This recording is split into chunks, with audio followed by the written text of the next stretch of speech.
충분히 다루었다는 완결감을 주게 되고요. 복잡하다는 피로감은 동시에 또 없애줍니다. 짜장면을 아무리 먹어도 물리지 않는 이유 3가지. 질문을 아무거나 던져놓고 3가지로 설명하는 것을 2주만 하셔도 효과를 볼 수 있으니까 적극적으로 한번 해보시기 바랍니다. 중요한 건 매일 하시는 겁니다. 333의 원칙이라고 그래서 안녕하세요. 무엇이든 3가지로 가르쳐드리는 명지대 교수 김익환입니다. 오늘은 제가 매일 3가지로 말하는 거에 대해서 조금 종합 정리해서 여러분들께 이야기를 좀 드리고요. 왜 이 3가지로 정리해서 얘기하면 내용이 풍부해지고 정확해지고 알기도 쉬워지는지 연습 방법까지 여러분들께 말씀을 드려보려고 합니다.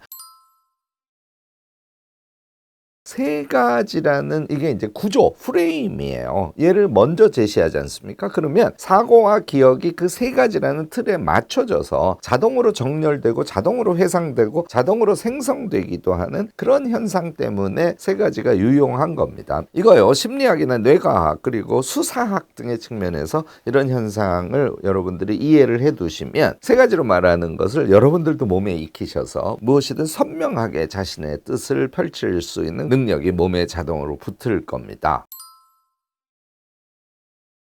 구조 프레임이라고 그랬죠. 이것을 제시하는 것에 따른 사고의 활성화라는 측면에 대해서 먼저 말씀을 드리면요. 요거 이제 인지적 스캐폴딩이라고 그래요. 스캐폴딩이라는 게 뭐냐면 건축공사할 때 발판, 이걸 스캐폴드라고 하거든요. 이것을 세워서 작업을 돕듯이 3가지라는 인식틀을 발판으로 해서 우리가 무엇인가를 생각하고 말하고 한다는 걸 뜻해요. 문제 해결이나 우리가 무엇인가를 발표할 때 1. 원인, 2. 현상, 3. 대안, 미리 카테고리를 정해 놓으라는 얘기예요. 이런 제한 속에서만 창의성이 더 폭발적으로 올라올 수 있다, 이렇게 생각하시면 될 겁니다. 어디서부터 생각을 해야 될지 막막하잖아요. 그러면은 창의성이라는 것 자체가 나오지를 않는다는 것이죠. 제한의 최고의 수가 3이에요. 3이라는 거는 구체성, 단순성, 명료성 이런 것들을 다 갖고 있는 수라고 생각하셔도 틀리지 않을 겁니다. 그 다음은 청크 형성의 원리라고 하는데, 인간의 단기 기억은요, 한 번에 처리할 수 있는 정보량이 당연히 제한적이겠죠. 룰 오브 트리라 그래서 이 3가지의 청크가 형성되게 되면요, 필요한 정보가 빨리 떠오르거나 정리되는 그런 효과를 갖고 있습니다. 5 플러스 마이너스 2 이론이라고 보시면 돼요. 제일 많게는 5 플러스 2니까 7개,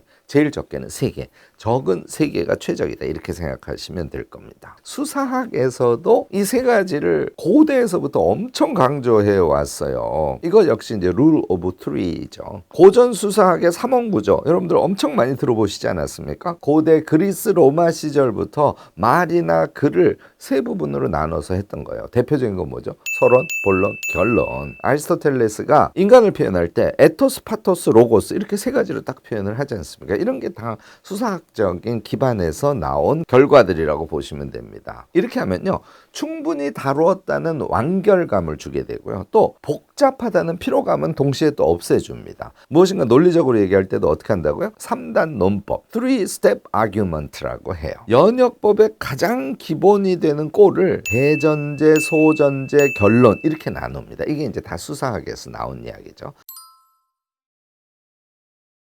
3가지를 먼저 제시하고 거기에다가 내용을 집어넣으려고 하면 생각이 퍽퍽 잘 떠오르거든요. 그것의 심리적인 이유도 같이 살펴볼까요? 프라이밍이라고 해서 무의식 중에요, 이제부터 이 3개를 찾아야지 하는 지향점이 마음속에서 훅 하고 올라온다는 거죠. 무작위로 막 머릿속에서 떠돌아다니던 정보들이 이 3가지라는 카테고리에 딱 맞게 자동 분류, 소환되는 그런 경향이 있다. 결국은 패턴 완성 욕구라는 건데요. 미완성된 도형이나 정보를 보면 본능적으로 그것을 완성하려고 하는 욕구를 말합니다. 게슈탈트 심리학이라고 하는데, 이 형태를 보완하려고 하는 그런 욕구가 작동하는 원리를 심리학에서 정리해서 말하는 이론이죠.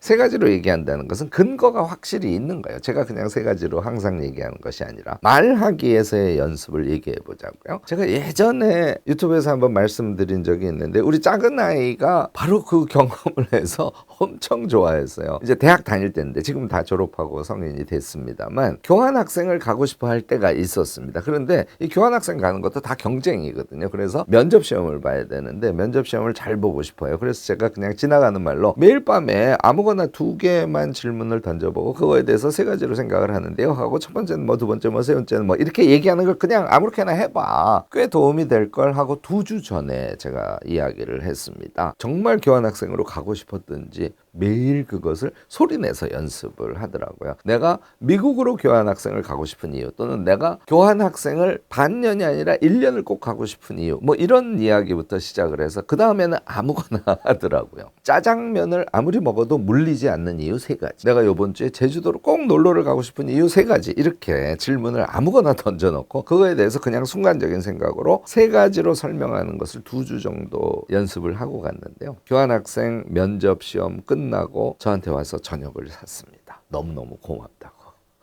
이게 말하기 연습의 최적이에요. 여러분들도 2주만 하셔도 효과를 볼 수 있으니까 적극적으로 한번 해보시기 바랍니다. 중요한 건 매일 하시는 겁니다. 자, 2번째, 글 쓸 때 제가 이거는 333의 원칙이라고 그래서 333으로 먼저 메모를 하고 글을 쓰시면 훨씬 더 알찬 글을 쓸 수 있습니다. 이렇게 말씀을 드리죠. 서론하고 결론은 원래 박혀 있는 거니까 서론을 뭐 들어가며라고 한다면 본문을 저는 3가지 정도로 나누기를 권해요. 2는 본문 첫 번째, 3은 본문 2번째, 4는 본문 3번째. 이렇게 하면 1, 2, 3, 4 목차가 정해지죠. 마지막에 나가며. 우선 목차를 크게 구분을 해놓은 다음에 1 들어가며에 들어갈 3가지 동그라미 3개 쳐놓고요. 2 본문 첫 번째에 들어갈 내용 동그라미 3개 쳐놓고 동그라미 하단에다가 대시 2개 또는 대시 3개 이렇게 쳐놓으면 구조가 더 복잡해지지만 일목요연한 그런 체계를 여러분들 스스로가 쉽게 만들 수 있습니다. 이게 3가지가 갖고 있는 파워풀한 능력이라고 할 수 있습니다. 여러분들이 이제 예를 들어서 10분 발표를 할 기회가 주어졌어요. 그러면 글쓰기 메모 333으로 한 거하고 똑같이 키워드로만 10분 동안 이야기할 것을 서론, 본론, 결론으로 나누어서 메모를 미리 해보시기 바랍니다. 그리고 말하기 연습을 반복적으로 해보세요. 10분 발표 기가 막히게 잘할 수 있습니다. 말을 하실 때는요, 여러분들께 제가 권하는 것은 서론 들어가죠. 그 다음에 본론을 뭐 2개나 3개로 나눴다 그럽시다. 그럴 때 본문 안에 이론 틀을 삽입하는 것이 아주 좋습니다. 그리고 경험을 삽입하는 것도 좋고요. 그 다음에 마지막에는 제안을 삽입하면 여러분들이 10분 동안 말하는 것이 아주 다른 사람들에게 설득적으로 들리지 않을까요? 제가 항상 유튜브에서 3가지로 말하는 것, 이것은 유튜브에서만 그렇게 하는 것이 아니라 저의 삶에 완전히 녹아 있습니다. 그것은 여러 이론적 배경 하에서 제가 이것이 아주 유용하다고 생각하고 제 평생에 가장 도움이 되는 수 3, 이것을 끌어안고 사는 거지 않습니까? 여러분들도 오늘 제 얘기 듣고 무엇이든 3가지로 말하고 무엇이든 3가지로 생각하고 무엇이든 3가지로 쓰고 하는 것을 적극적으로 한번 해보시기 바랍니다. 오늘 제 얘기가 도움이 되셨다면 좋아요, 구독, 알림 설정까지 꼭 부탁드리겠습니다.